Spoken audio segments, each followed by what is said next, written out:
सुप्रभात बच्चों, आशा है आप सभी अच्छे होंगे।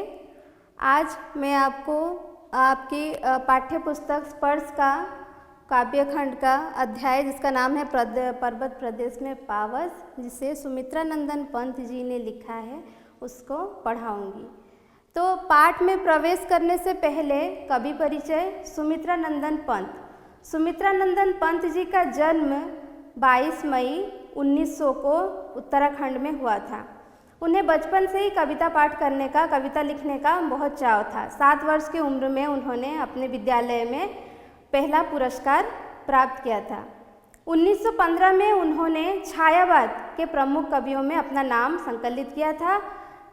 छायावाद के 4 प्रमुख कवि थे, जिनके नाम हैं प्रसाद जी, सुमित्रा नंदन पंत जी, महादेवी वर्मा जी और निराला जी। तो 4 स्तंभ इसीलिए कहा गया है क्योंकि चारों की वजह से ही वो छायावाद काल आगे बढ़ा था। इसी के साथ साथ सुमित्रा नंदन पंत जी को पहला ज्ञानपीठ पुरस्कार भी प्राप्त हुआ था। किसी कवि को पहले नहीं मिला था, सबसे पहले सुमित्रा नंदन पंत जी को ही प्राप्त हुआ था।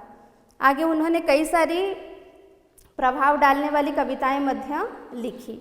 आइए अभी कविता पाठ करते हैं। तो कविता कुछ इस प्रकार है।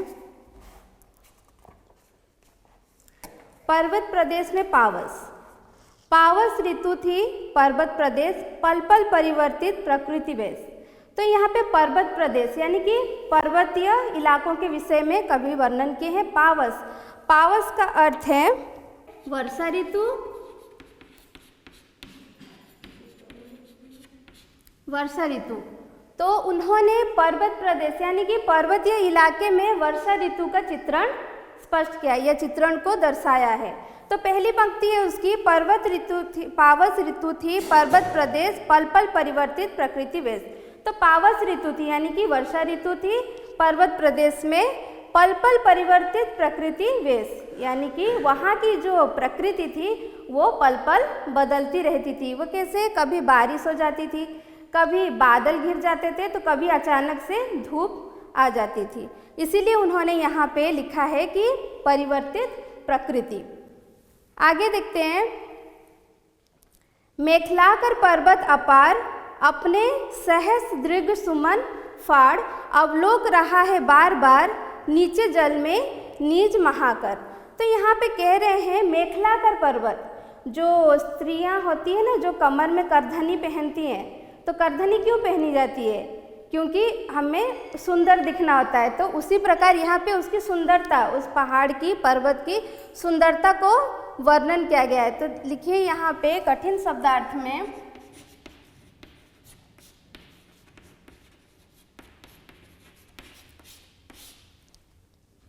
कठिन शब्दार्थ में लिखिए मेखलाकर।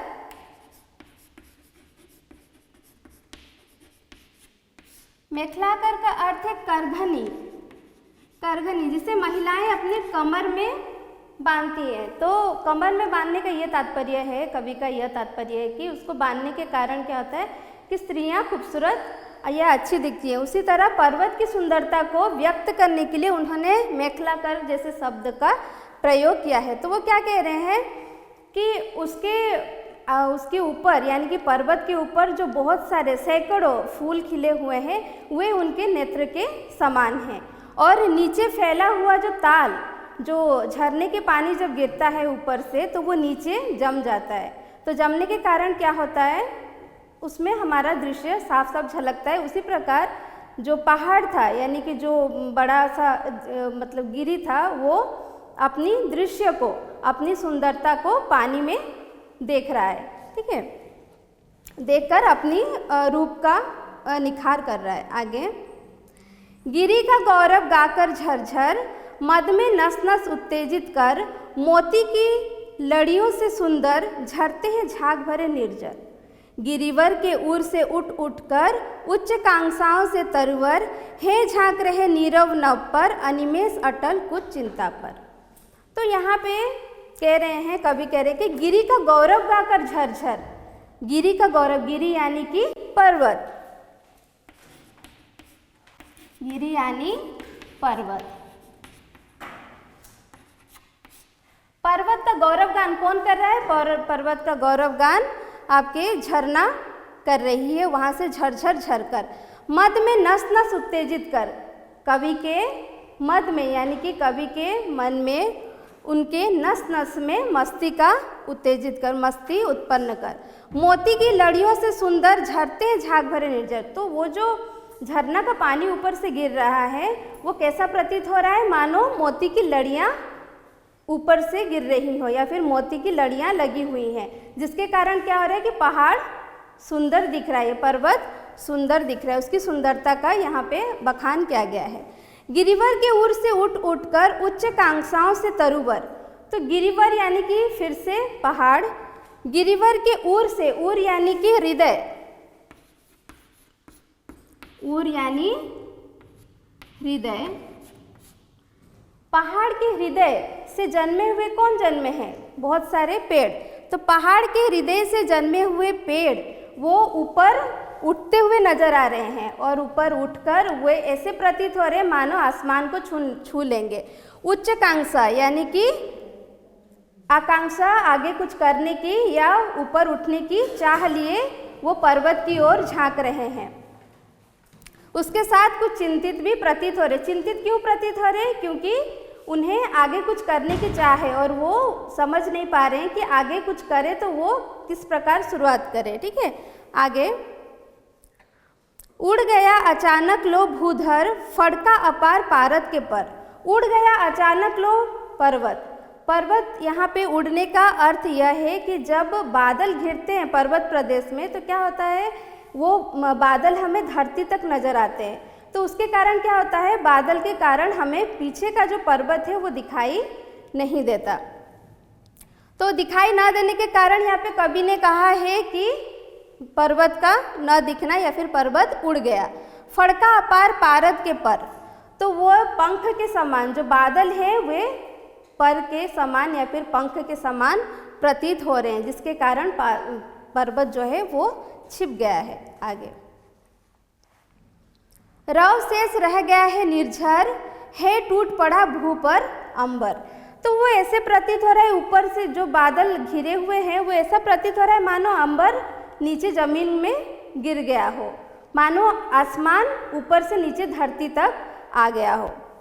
वहाँ की ये सुंदरता थी कि जब भी बादल घिरती है या फिर अभी भी घिरती है जब, तो क्या होता है, ऐसा प्रतीत होता है मानो आसमान नीचे जमीन तक आ गया है। आगे। धस गए धरा में सभे साल, उठ रहा धुआं जल गया ताल। यूं जलदयान में विचर विचर था इंद्र खेलता इंद्रजाल। धस गया धरा में सभे साल। साल यानी कि साल एक तरह का वृक्ष है, एक प्रकार का वृक्ष। साल एक प्रकार का वृक्ष है जो कि कह रहे हैं कि वो धस गया। किसकी प्रकोप देखकर? जो आसमान में बादल छाई हुई है, बादल के प्रकोप को देखकर ऐसा प्रतीत हो रहा है मानो वो धरती में धस गया हो।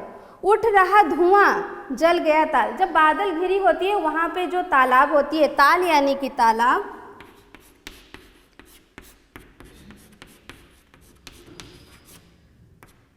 तालाब से धुआं उठती है। जब बारिश होने का समय आता है तब ऐसा प्रतीत होता है मानो तालाब में आग लग गई हो और वहाँ से धुआं उठ रहा हो। तो वही वो कह रहे हैं, कवि कह रहे हैं, यूँ जलदयान में विचर विचर था इंद्र खेलता इंद्रजाल। तो ये सारी बादल घिरना, बरसात आना, धूप का आना, ये किसका चाल है? ये इंद्र का चाल है, इंद्र के द्वारा ही होता है। तो इंद्र क्या करते हैं, अपने बादल रूपी यान में बैठकर वो सारी प्रकृति का जो रूप है उसको बनाते हैं, या तो धूप होता है या फिर बारिश होता है, उसको वो फैलाने का काम करते हैं। यह किस प्रकार प्रतीत होता है? यह इंद्रजाल के प्रतीत होता है। इंद्रजाल, इंद्रजाल का अर्थ है जादूगरी। इंद्रजाल जादूगरी किसकी? इंद्र देवता की। इंद्र देवता अपनी जादूगरी का बखान कर रहे हैं या फिर इंद्र देवता अपनी जादूगरी का फैलाव कर रहे हैं या फिर फैला रहे हैं उसे। आज के लिए बस इतना ही। अगली कक्षा में हम इससे जुड़ी कुछ प्रश्नों का अभ्यास करेंगे। धन्यवाद।